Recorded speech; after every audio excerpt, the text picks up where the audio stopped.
So we're taking the Ranger on a Raptor on a spin. So guys, swerte no?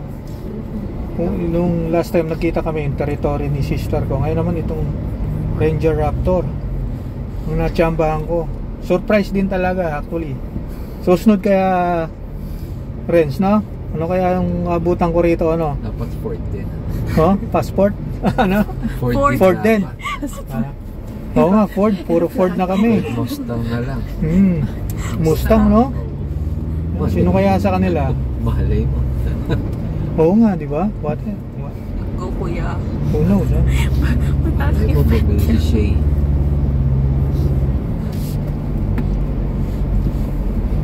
So how does it feel for a ride? May pagka sporty kasi yung response niya instant.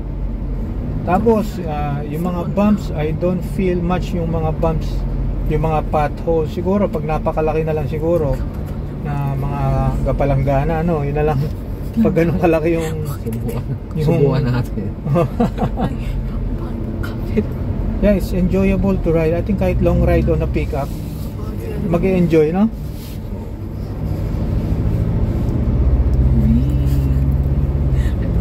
It's quiet, guys. Tapos yung I don't feel much of the vibration.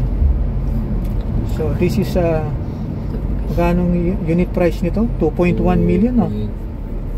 2.40. 2.40. So top of the line na ba to? Isa lang naman. Ay, oo nga pala, no? Isa na lang yung ino-offer nila para isa lang isang variant. Oo, isang variant na lang, no? Para nga naman walang masyadong inventory, no? Yun na ganda nito, upgradable. Oo. So guys, so yun, babantayan natin tong Raptor na to kasi plan ni Bayaw. Isa-set up na siya ng camping. Camping. Mustang. Babantayan din natin yun kasusunod. So Ford Ford yun sa amin, Ford, so dalawa at tatlo ni Ford nyo, di ba? Yung pinakauna nilang dapat i-feature mo isa. Yan, yung isa, oh. Kasi nagtatanong how to own, ano? Kasi pag sinabing Ford nun, si Ryan, di ba? So yun ang isa sa maganda, yung Ford mo hanggang ngayon gamit mo pa. So nandun yun sa bukid, di ba? O tingnan natin yun, silipin natin. Luma na, buo pa, no? So iba yung talagang tawag doon, kasi nung generation natin, yun nga, pag sinabing Ford, ang mahal ng maintenance, sirain. Pero because maybe before walang gano'n nag-own ng Ford, di ba? Pero ngayon ang dami na. Pero talagang sulit naman, I can say sulit kasi value for money mo, yung comfort, yung noise. Yeah, as I said earlier, kahit paulit-ulit, tahimik siya for a pickup, comfortable ang tune niya for a pickup. Kaya the price talagang speaks for itself. Mahal pero sulit, sabi nga.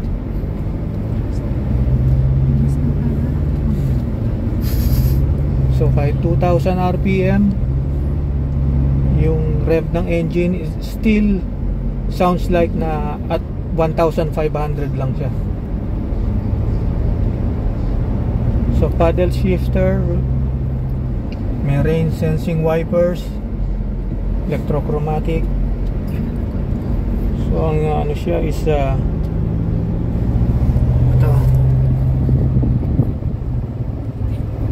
2 high tayo ngayon, 4 high and 4 low ang kanyang option.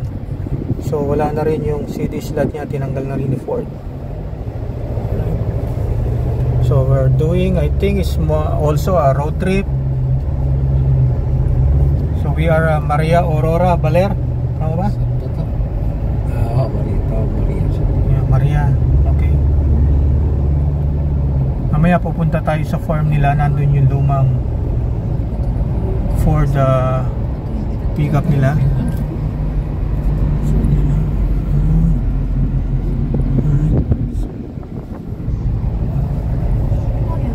Very comfortable for a long drive. Sabi nga nila, Ford built tough. So it is pinaninindigan talaga nila yung kanilang philosophy. Philosophy ba tawag doon? Paki-adjust nga uli. Okay na ah. Okay na. Okay na yun. So this is para na rin tayo nag-POV rito guys. So this is a 2-in-1 video, POV. So medyo shaky ba yung camera? Hindi gano'n kasi may stabilizer no? Okay, basta kita yung ano ni Tito Lawrence nyo ha. Yung kamay ha, kita no? Dashboard. Okay, pati dashboard na kulay red kita. Kita Hindi. Okay na yan. Okay na, sige na. Basta may video. Tumutawa kayo naman. Stupid video. Kaya lang guys, sabi ko sana daan namin sa sa mga terrain eh.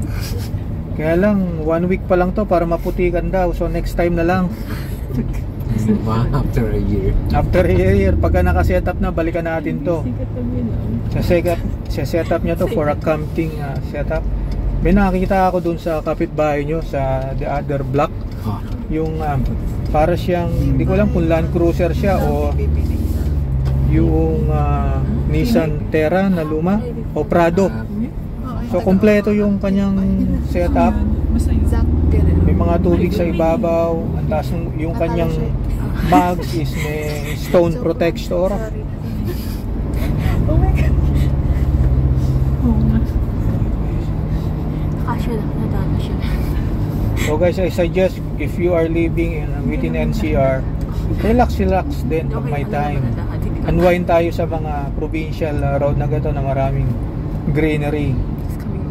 Actually, nakaka-relate din kayo, I believe, which is pag talaga nandito ka, yung stress o yung mga concern mo kahit paano sa work, although work is important to us, siyempre work and life balance. So paminsan-minsan lalabas naman tayo. So pang third time pa lang namin tong binisita sila rito sa Baler, Aurora. Last time is on 2019. So 2020 sana pupunta, kaya lang bilang nag-pandemic hanggang ngayon lang na uli. So after 3 years lang uli sila nabisita rito. So yan na sila Yan na yan. Yan. Mga nahihiya pa. Alright. So ayan okay. Dito naman. Yan, braso ko lang pinakita mo ha. Ang pinakita ko. Okay. Sorry po kung nagbibintang po.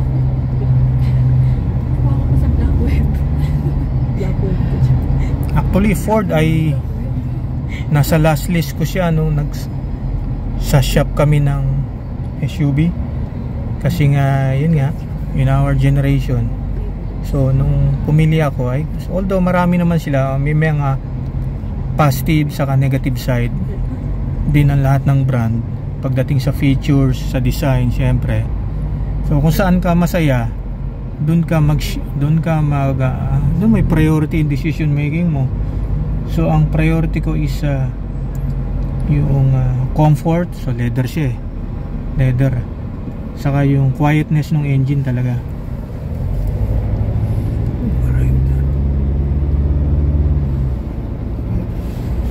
Yung rear view din okay guys, so POV tayo. Ano ba? Kita yung dashboard na red yung mga dial no? Opo. Ang ganda, sporty siya. Ay, hindi nakita. So no wonder na Uy, paano ito pababain? Baligtad. Paano ito pababain? Hindi, opposite na. Naman Ano nga, hindi kita Ay, yun. Baka sumobra. Hindi, kita naman. Talagang pag sa Aurora Sports Center ako lang nakakita. Hindi pa ka nakakita dyan. Ito pala yun. Kita ba itong ano? Kita. Nakko? Alin? Ito. Hindi. Ay, hindi. Hindi naman. Okay. Yan. Okay. Iayos nyo nga uli. Sakit ako. Ha? Ikaw kaya maghawak? Yan. Naka-video Naka-record tayo Hindi kita yun. Ay, yun. Yan. Yan, ikaw kaya maghawak? Okay. Diwakan ko. Ngayon na yan. Support tayo. Support ka lang. Ano yan. Taas mo. Para POV na rin. Yan. Sobra yan. Basta kita yung dashboard. So mapapa-step ka talaga, no? Malaki na siya. Dahil red yung dashboard. Parang sinasabi niya, dalhin mo ako sa RPM na red level, no?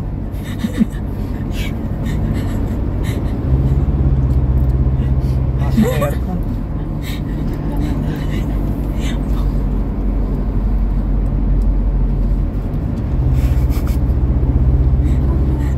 Yun yung Sa hatang, I feel the yung bang pag in-step mo yung gas is meron tumutulak sa likod, no? So instantaneous yung kanyang malakas yung kanyang torque.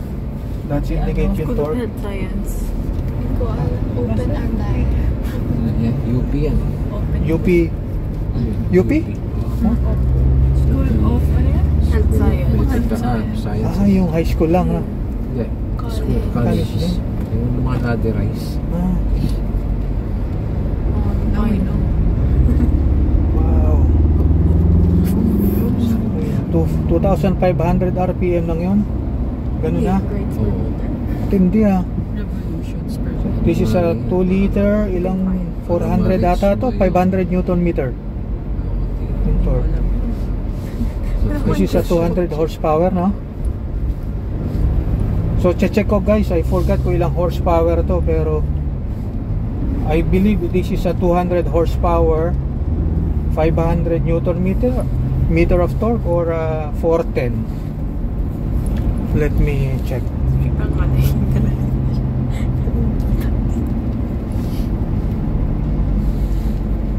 Kita pa rin, ha? Ay, hindi ba pa? Ano? Pagkita. So, one way tayo. Hindi na kayo. So makita niyo yung bundok na yon. So we'll be traversing through that mountain. Salamat sa time nyo guys. Sana bisitahin nyo rin ang channel ko para sa iba pang mga videos. Ingat, God bless, and happy driving!